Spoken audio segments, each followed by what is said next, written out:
Okay, so we need to use the quadratic formula on this, and we need to um, be able to do it without a calculator. So what is the quadratic formula? X equals, because solutions to a quadratic are x values. X equals negative b plus or minus square root of b squared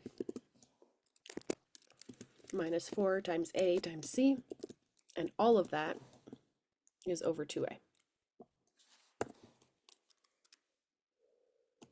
Over 2a. Okay, so we have those values here, 3, 12. Oh, it's missing a plus sign. That's not great.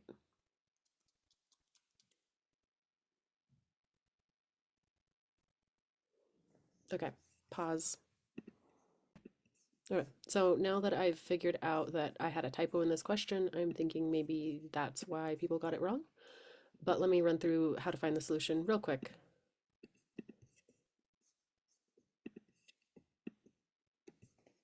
Okay, so x equals negative b plus or minus square root of b squared plus minus 4ac, all of that over 2a.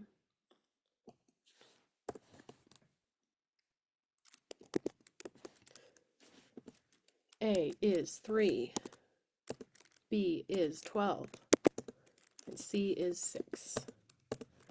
So x equals plus or minus, minus 12 plus or minus, there we go, square root of 12 squared minus 4 times 3 times 6 all over 2 times 3.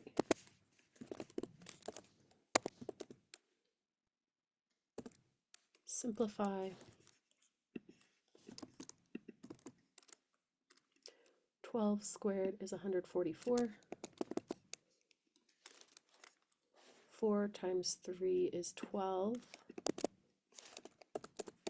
Times 6 is the same thing as 60 plus 12 is 72. And 2 times 3 is 6. All right, 144 minus 72. No, I know this. 2 from 4 is 2.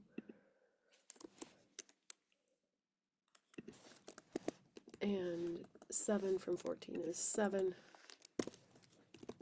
Stays positive, which means we have solutions. That's great.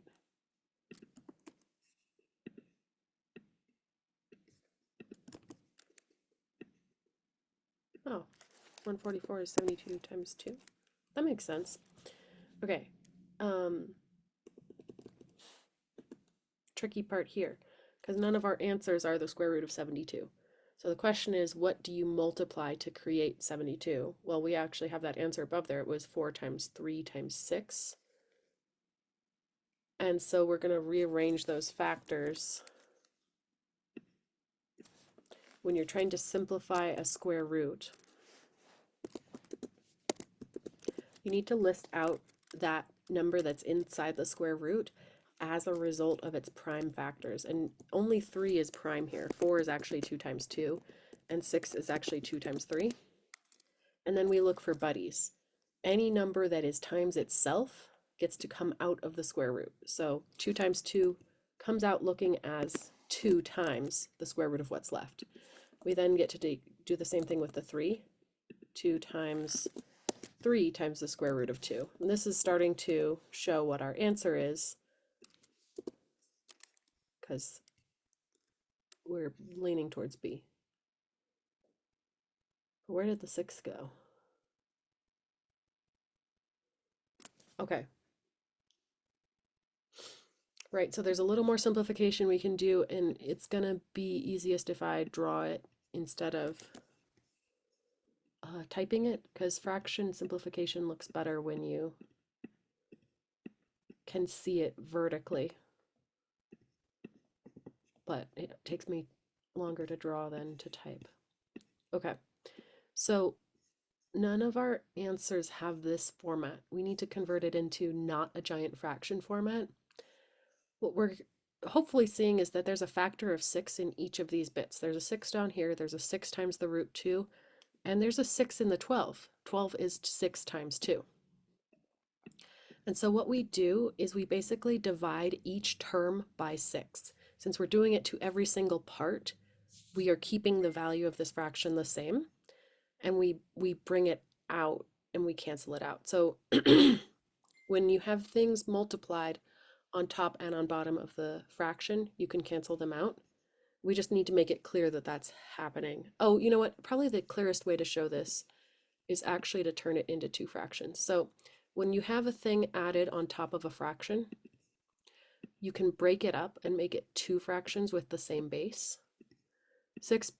Negative 12 plus or minus 6 root 2 over 6 is the same as negative 12 over 6 plus or minus 6 root 2 over 6. From there we can see these 6's cancel and these 6's cancel, leaving us with negative 2 plus or minus root 2, which is one of the answers. Lucky us. Okay.